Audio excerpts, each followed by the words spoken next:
कर्जत जामखेड मतदारसंघातील विकास कामांवर राम शिंदे हे बोलत नाही, ते व्यक्तिगत टीका करतात। त्यांना विकासाबाबत कळतच नाही। त्यांना माझं आव्हान आहे की त्यांच्यात धाडस अगर हिम्मत असेल तर त्यांनी विकासाच्या मुद्द्यावर समोरासमोर यावं। मी माझे पुरावे घेऊन येतो, त्यांनी त्यांचे घेऊन यावे, असं आव्हान आमदार रोहित पवार यांनी आमदार राम शिंदेंना सोमवारी उमेदवारी अर्ज दाखल केल्यानंतर पत्रकारांशी बोलत होते। आमदार रोहित पवार यांनी कर्जत येथील तहसील कार्यालयात उमेदवारी अर्ज दाखल करण्यापूर्वी आमदार रोहित पवार यांनी चोंडी येथील अहिल्यादेवी होळकर, खर्डा येथील सीतारामबाबागड, गीतेबाबागड, जामखेड येथील श्री नागेश्वर मंदिर, इमामशाह वली दर्गा, कर्जत येथील गोदड महाराज यांचे कुटुंबासह दर्शन घेतलं। यावेळी मतदारसंघातील नागरिकांनी त्यांचा औक्षण केलाय।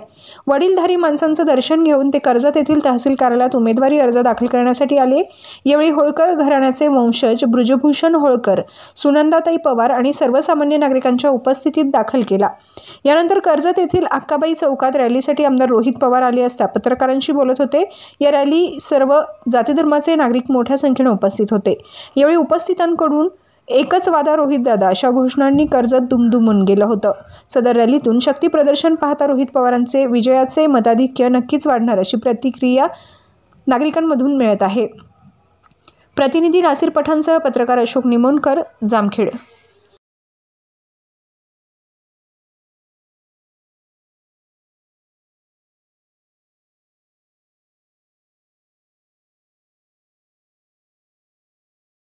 फॉर्म भरलाय आज माझ्या मतदारसंघामध्ये असणारे जे सर्व आध्यात्मिक क्षेत्रामध्ये चांगलं काम करणारे महाराज आहेत, त्यांच्या आशीर्वादाने व तसंच भूषण सिंहजी राजे होळकर जे पुण्यश्लोक अहिल्यादेवी होळकरांचे वंशज आहेत आणि त्यांचा विचार हा पुढे घेऊन चाललेले आहेत। या सर्वांच्या आशीर्वादाने आज इथं फॉर्म भरला। 3-3:30 वाजता छोटीशी रॅली आम्ही तिथं काढणार आहोत आणि त्या रॅलीसाठी आपण जर बघितलं तर लोक यायला सुरुवात झालेली आहेत आणि हे सर्व जे आहेत ते खऱ्या अर्थाने माझी ताकद आहेत। सामान्य लोक आहेत, सामान्य कार्यकर्ते पण निष्ठावंत आहेत आणि यांच्याच पाठिंब्याने हे इलेक्शन बलाढ्य पक्षाच्या विरोधात आम्ही सर्वजण मिळून लढणार आहोत आणि जिंकणार सुद्धा आहोत। समोरच्या उमेदवाराचं किती आव्हान असेल? जेव्हा प्रेमाचे लोक आपल्याबरोबर असतात तेव्हा पुढच्या 5 वर्षात काय काम करायचं याचं एक आव्हान असतं। त्यामुळे या इलेक्शनकडे बघत असताना मला विश्वास आहे की माझ्यासारखा कार्यकर्ता या लोकांच्या आशीर्वादाने आणि प्रयत्नातून तिथं परत एकदा 5 वर्षासाठी आमदार होणार आणि पुढच्या 5 वर्षामध्ये आता काय करायचं याचा विचार आम्ही सर्वजण मिळून आता तिथं करायला सुरुवात केलेली आहे। दादा, ज्या पद्धतीने विकास कामाच्या मुद्द्यावर तुम्ही चॅलेंज करताय तसंच राम शिंदेंनी देखील विकास कामाच्या मुद्द्यावर चॅलेंज केलं। त्यांना विकासाच्या बाबतीत कळतं असं मला वाटत नाही, कारण त्यांची भाषणं आणि खास करून आत्ताची भाषणं आपण जर बघितली तर व्यक्तिगत टीका जास्त ते करतात आणि विकासाच्या बाबतीत काहीच ते बोलत नाहीत। अनेक वेळा मी चॅलेंज केलेलं आहे की कुठल्याही मंदिरामध्ये यायला मी तयार आहे, पुरावे सकट मी येतो। त्यांच्याकडे जर धाडस आणि हिंमत असेल जी नाही आहे त्यांनी सुद्धा तिथं यावं आणि समोरासमोर दूध का दूध आणि पाणी का पाणी आपण करूया की कोणी कुठलं काम आणलं आणि ते कधी आणलं, पण तेवढी हिंमत ते दाखवणार नाही असंही मला वाटतं। अजित पवार यांचा स्टेटमेंट आहे की आम्ही सुमित्रा वनी यांना उमेदवारी देऊन चूक केली, तीच चूक शरद पवार यांना देऊन करताय, असं कसं म्हणता येईल? आता त्यावेळेस भूमिका घेणं फार महत्त्वाचं होतं। आदरणीय पवार साहेबांबरोबर राहायचं का नाही राहायचं हे प्रत्येकाने तिथं ठरवण्याची जरूरत होती। मी ठरवलं पवार साहेबांबरोबर राहायचं, मी कुटुंबाच्या बाबतीत बोलतोय। तसंच युगेंद्रनी सुद्धा ठरवलं होतं की पवार साहेबांबरोबर राहायचं आणि मग आम्ही पवार साहेबांबरोबर राहून विचाराबरोबर राहून एका बलाढ्य शक्तीच्या विरोधात तिथं लढलो आणि युगेंद्रनी सुप्रियाताईंचा प्रचार केलाय, मनापासून बारामतीमध्ये तो फिरलाय आणि मग त्यावेळेस जी लढत झाली ती लढत व्हायला नको पाहिजे होती। त्यावेळेस भाजपने प्रेशर करायला नको पाहिजे होतं आणि कुटुंबातल्या कुटुंबात एक लढत जी झाली ती न झाली असती तर जास्त योग्य ठरलं असतं, पण ती झाली आणि ती जेव्हा झाली तेव्हा युगेंद्र विचाराबरोबर राहिला। त्यामुळे इथं जे आता होतंय मला असं वाटतं की पूर्वीची परिस्थिती आणि आत्ताच्या परिस्थितीमध्ये खूप मोठा फरक आहे। राज्यामध्ये बहुतांश मतदारसंघांमध्ये उमेदवार फिक्स झालेले आहेत, किती येईल असं वाटतं? महाराष्ट्रामध्ये किती जागा? कमीत कमी 170 ते 180 उमेदवार तिथं महाविकास आघाडीचे निवडून येतील। बऱ्याच ठिकाणी काही असे पक्ष त्यांचे उमेदवार त्यांनी उभे केलेले आहेत जेणेकरून मतं खाता येतील।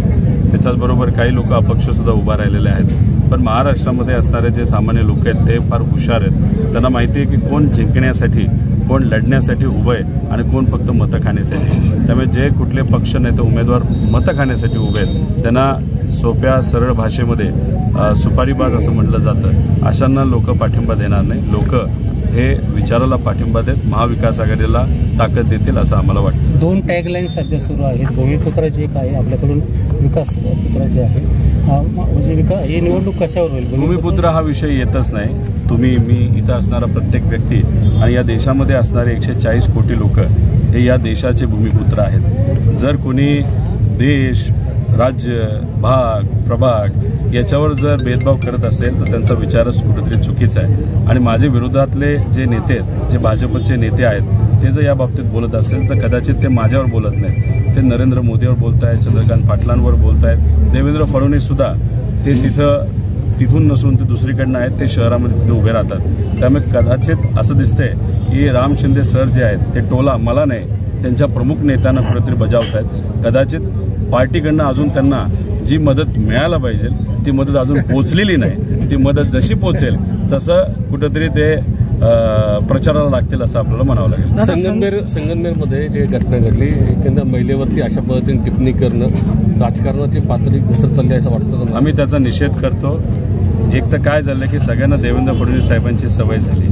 स्वतः ज्या गोष्टी बोलता येत नाही त्यासाठी छोटे छोटे नेते जवळ ठेवायचे. तसंच संगमनेरला झालेलं आहे. एका छोट्या नेत्याच्या मदतीने एका महिलेवर, एका नेत्याच्या मुलीवर तिथं वक्तव्य केलं अतिशय खालच्या लेवलचं, म्हणजे कोणालाही ते आवडलं नसावं. आणि स्टेजवर असताना सुद्धा तुम्ही ते थांबवत नाही, त्याचा निषेध तिथं करत नाही.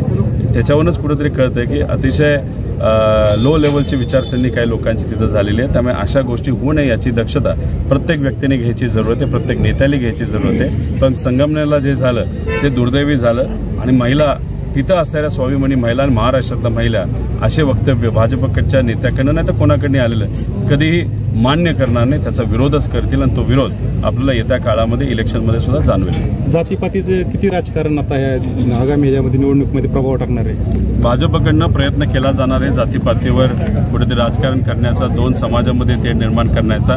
पण शेवटी हा महाराष्ट्र आहे आणि महाराष्ट्रातील लोक हुशार आहेत. त्यामुळे कितीही काही प्रयत्न केला तरी विकासावरच इलेक्शन होईल.